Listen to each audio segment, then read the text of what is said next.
Hi everybody, this is Josh from Pomeroy Creative.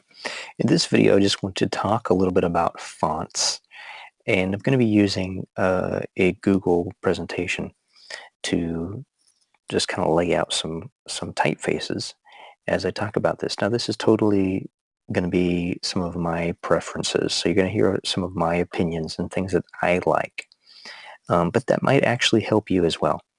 So I'm a big fan of fonts and typography. As a designer, I think that's one of those things you have to have in your arsenal is you know some typography history, a sort of good working knowledge of typefaces and combining good typefaces, and but I also think that that's one of those things that I see designers overuse and quite often abuse because there's so many choices. It's kind of insane how many fonts there are and how many come out all the time. Um, and there are some really great ones. So I'm definitely not saying don't collect them. I think having a good repertoire of installed fonts is good, but that can also be something that you're just constantly searching through, and that's not part of uh, I don't see that as a good use of time for your design process.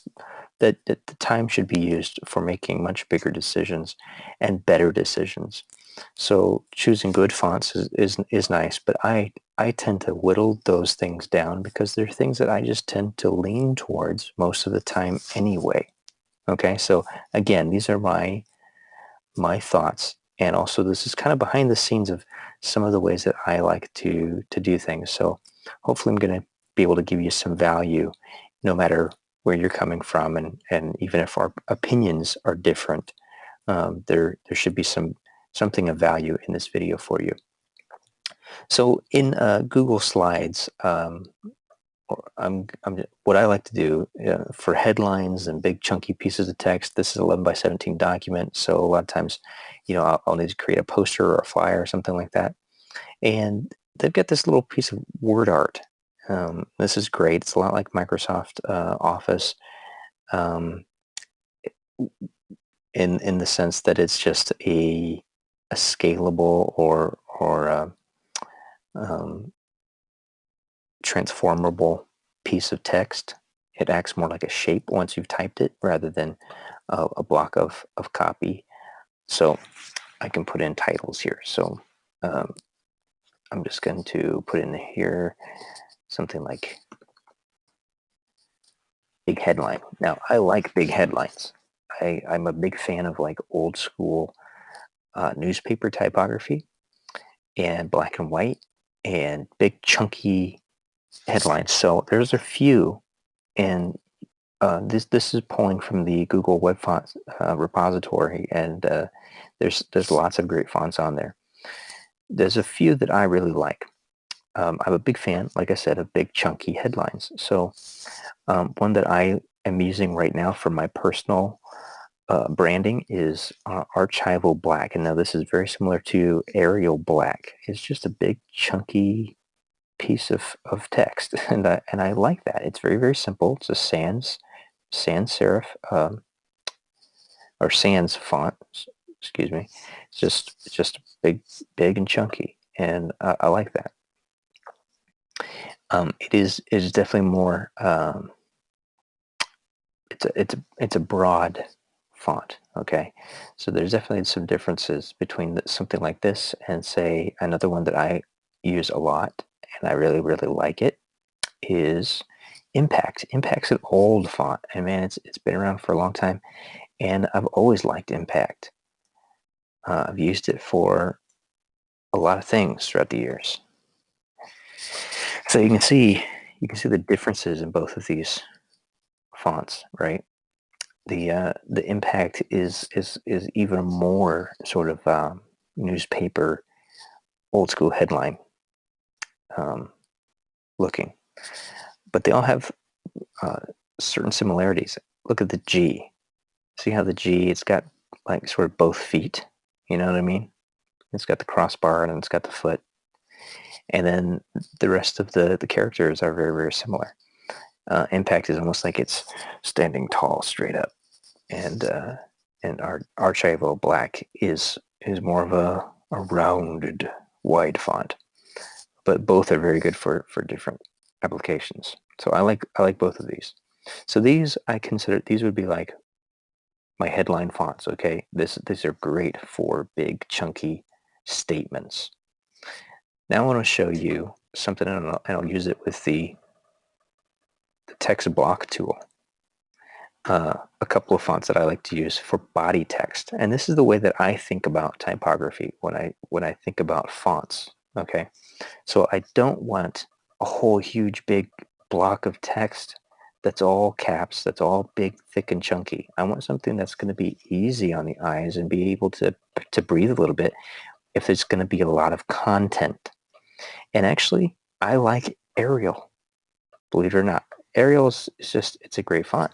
So let's grab some copy here. I'm just going to grab some Ipsum. Okay, there's tons of these websites like this. There's a Ipsum generator here, and I'm just going to grab a couple paragraphs. Okay, copy that, paste it right in here, and let's bring our size maybe up to just something a little bit bigger for the video. Okay, but this is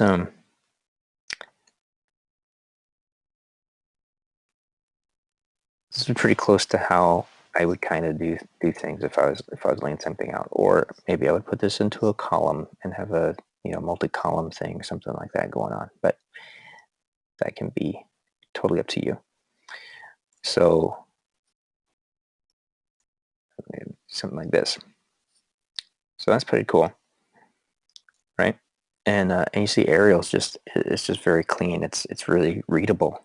Okay, if you want something that's a little bit more fancy than Arial, then go with a serif font. And Georgia, that's another one I really like for body text. Georgia's great. Okay, it's a lot like Times New Roman, but there's a few interesting characteristics that I like about it better than Times. Here's Times New Roman next to Georgia. Okay, and you see they're very, very similar. And Times is also very, very great. And actually, even by just looking at these two text boxes, Times fits a little bit better, at least in this shape. But there's a few things that I like about Georgia, especially when you start to bold or italicize things. I like the bold italics of Georgia better. See the difference? So here's Georgia. I like that. It's just really pretty.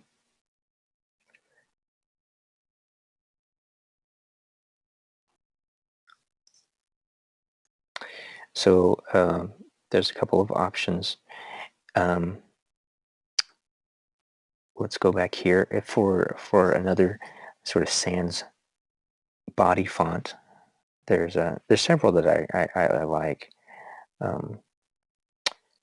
Montserrat is a great one. Montserrat's a really, really nice. It's a little bit more modern and just has nice curves and it's very, very clean. Okay, and let's take the italics off of that. There we go. That's nice. So Montserrat's a very good one. I would recommend that one. And so you don't have to have all these tons and tons of fancy fonts, right? So if there was another, let's go here and insert word art. Another thing that I like using typography for, or sort of quotes or statements that that aren't necessarily so much like big impactful headlines, but maybe more quirky or whimsical phrases. And so for those kinds of things, a script font is great. I love using script fonts. And let's see, maybe something that would I don't know.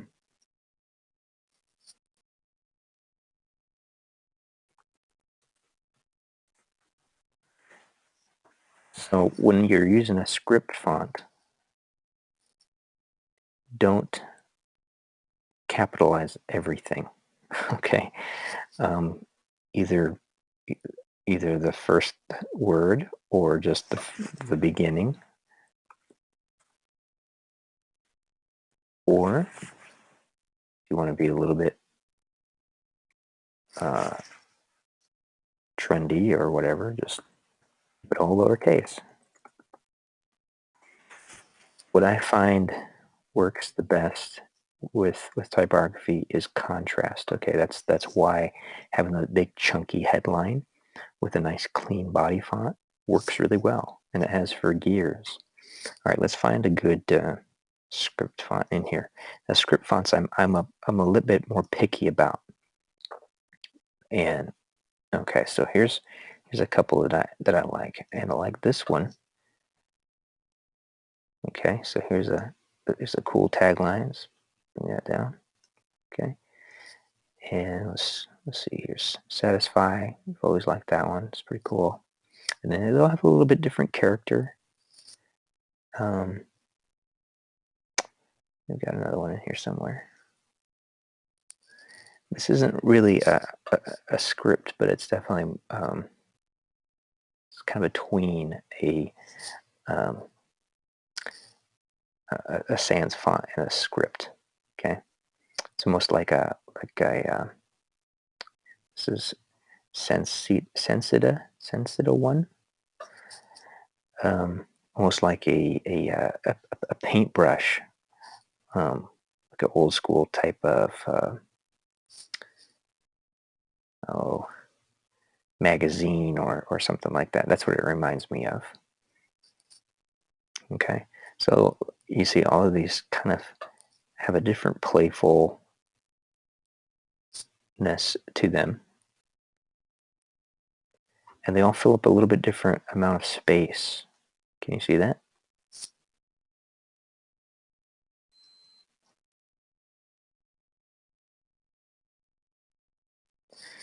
So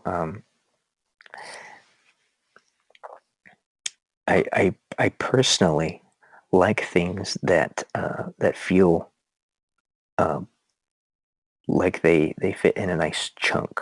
Okay, so both of these here on the bottom, you see how much they kind of fit in a chunk really nicely, whereas this one's got a lot of low hanging characters. They hang off the baseline and they kind of go up here, and it's a neat font for like singular words or short phrases. Okay, and I use it for that uh, a lot of times. So let's make this a different thing and maybe just say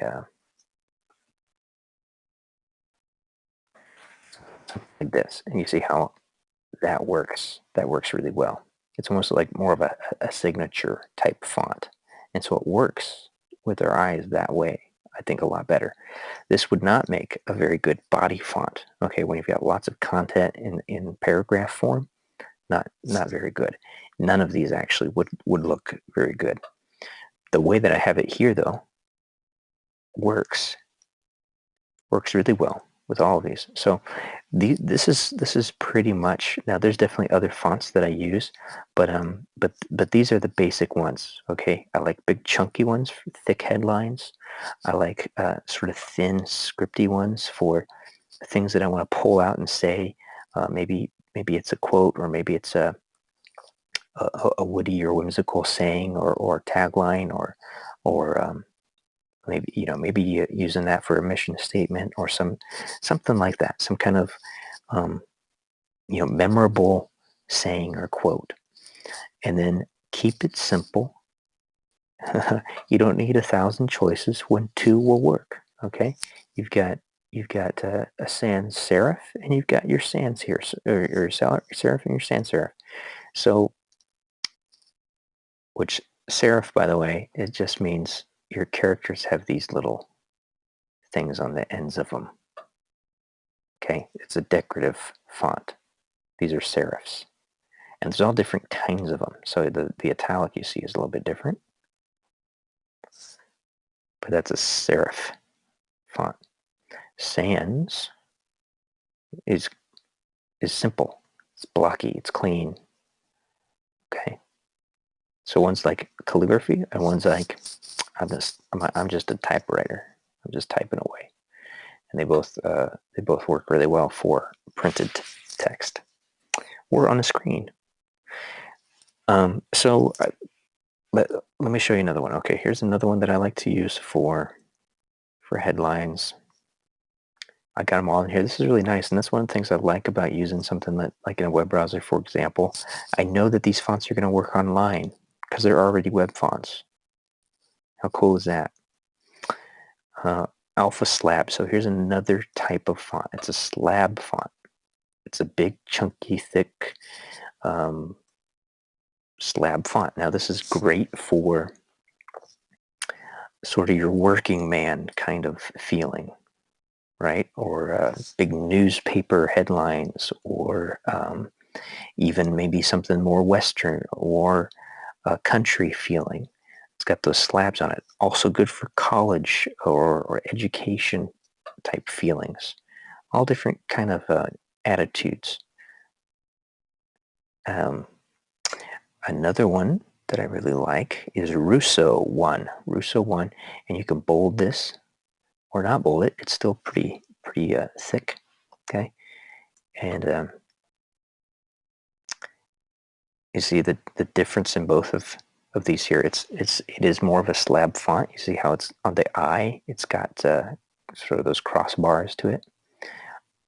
The Alpha Slab has those like slab serifs on the end of all of the characters.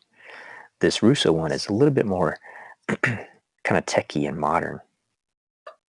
I actually just used it for a technology company, and they really liked it.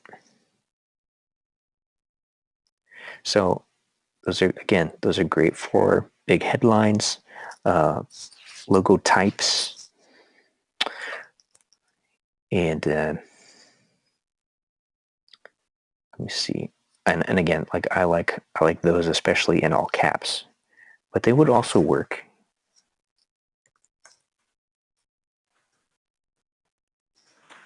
like that, as you can see. Okay. Let's see what else I got in here. Droid's hands. It's very good. Cutive. Yeah, this one's kind of cool. I like this one as well.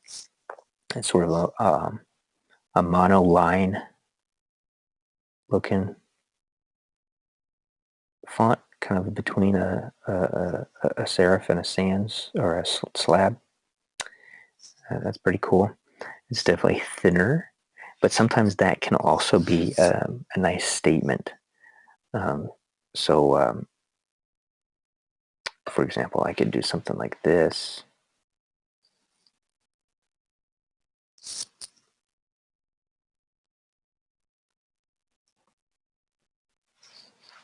Let's do small words here.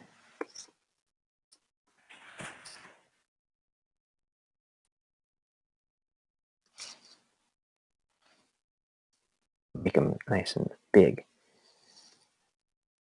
So it's thinner lines, but we make them all big, and then we use shorter words, put them on different lines. So different things that you can use, different techniques to use different fonts for, and I think this would help anybody really. This could be any of your fonts, but basically choose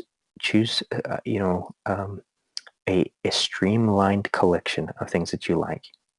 And this is how I like to approach, like I said, this is how I like to approach typography when I'm laying out content.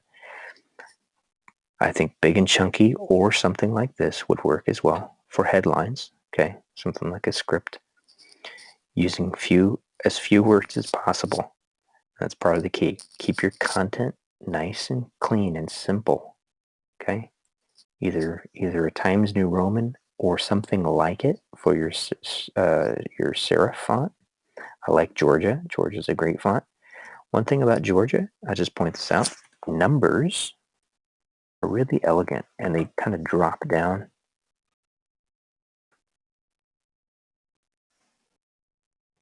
See how that works? Now it's a little bit chaotic like that. You see, if it was just like this 135, where'd it go? Like a room number, that would look cool. But when I've got all these characters and it goes up and down and up and down and up and down, it looks a little weird to me. So if I was going to do something like this and that number was important, I'd probably just make it a different font like Arial. Or another good one, it's a little bit more of a condensed font, is Oswald. Oswald is great. It's very, very clean. It looks great for signage, and you can fit a lot of content in with Oswald. You see, it's bolder. It's actually thicker looking on the page than this Georgia here, but it takes up less horizontal room, which is pretty cool. So Oswald's really great. And then you could always, kind of play around with. Actually, let me go ahead and put something in here with Oswald. So we'll do this sign.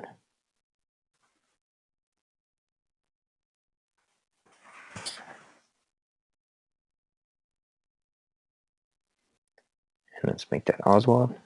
So there's Oswald. So you see how that, and I'll show you the difference between this and something like Impact.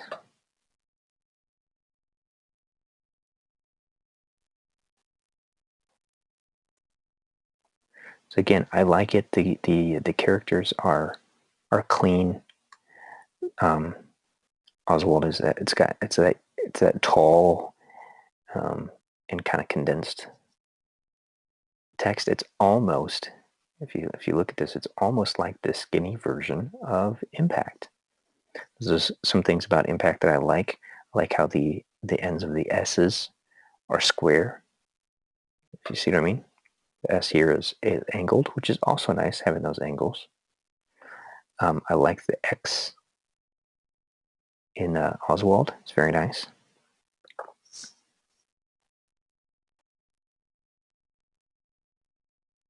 So there's just some of my preferences, okay, and I use different ones for different projects, different ones that I've even shown you here for different projects, but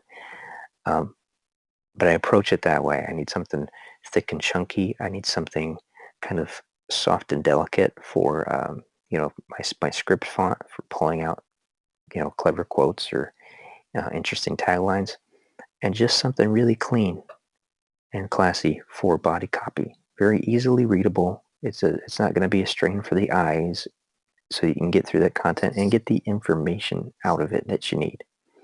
It's a couple different things you can do with headlines and different ways that you can present them. I like all caps on headlines. I like that sort of block text look. I'll show you a couple other ones here, different ways that I've used these same techniques in some of my projects. So let's look at in my tutorials here. I've done a couple different mock-ups for like newsletters, and this is how this is how I do it. So you see here, I've kind of combined just a few different fonts. I've only used, I think, 2 or 3 fonts at the most for this whole thing. So there's a sans serif font, which I think is Georgia here, and then I've got the Aquatic Center. Let's go ahead and open this up so we can see what I've used here. You see this one, I've italicized the name of the newsletter. So that's just impact, italicized, which looks really cool. Georgia, okay, for this little piece of information here, which is a link, is just Arial. So things that I'm going to make sure that people can read very easily, I use something that I know people have seen a million times, like Arial. It's just easy to read. And then I even mix it up here in the headlines for each section. So the false whim, impact, and then I put in this, kind of a decorative ampersand, and I use a serif font, and I'm using Georgia. So that's kind of cool. You can kind of mix them up that way. And then on the paragraph text itself is Arial.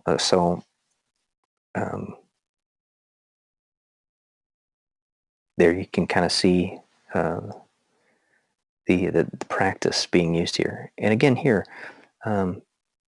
this could be like an ad if you're looking at a magazine. This is similar to that kind of idea. We want to pull something out and give it a little bit more attention. But again, I'm using the same typography and the same combination of typography. So impact here for all of my block text. Impact here. Ampersand is Georgia. A little line down here says this special will not be prorated for late signups, and that's in Arial. Again, we go back to impact for all our big stuff. All caps on the headlines. You can see here we do just capitalizing the first letter of each line for sort of subcategory stuff or sub-important stuff, etc., etc. So pretty straightforward stuff. It works really well. Keep things simple. And again, these could be any of your own fonts, but I think that the same approach to typography might help you so that you're not, there's at some point, I think all designers, I know I was incredibly guilty of this for a long time. It's just like font pornography. We gotta find all of them out there and just have them and collect them all, and I don't think that's really the key to good design. I think that fonts still are interesting, and different ones do different things. There's some distressed ones, and there's some really cool grungy looking ones that I like. But for the most part, fonts are supposed to do a job, and that's in presenting information and catching your eye and being readable. And I think that those things are much more important. So let's get on with it and get to more interesting decisions. And so that's how I approach typography. Thank you guys for watching. I hope this was helpful, and maybe that'll help you in just kind of finding sort of those 3 or 4 categories of fonts. Doesn't mean you can only use 3 or 4 fonts, but the 3 or 4 categories of what those fonts can really do for you. You have big chunky headlines, nice scripty decorative font, and just a few good paragraph copy fonts. Easily readable, easily recognize the characters in those fonts, and you're set. You're good to go. Put those in like a favorites folder. Use those when you open up Photoshop or Illustrator or whatever program you like to use, and keep those around. I also think it's really important nowadays to have web compatible fonts that can be reproduced in a font format. So it's selectable text, it's searchable text. It's not just a PNG that you've converted from text in Photoshop, but it's actually copy and pastable. I think that's really important for visitors on your website or whatever. It's also searchable by search engines because it's actual text. So use something that's web compatible, and then that will actually help limit, narrow down your immense pool of fonts that I'm sure you have collected over the years. Okay, again, thank you for watching. Bye for now.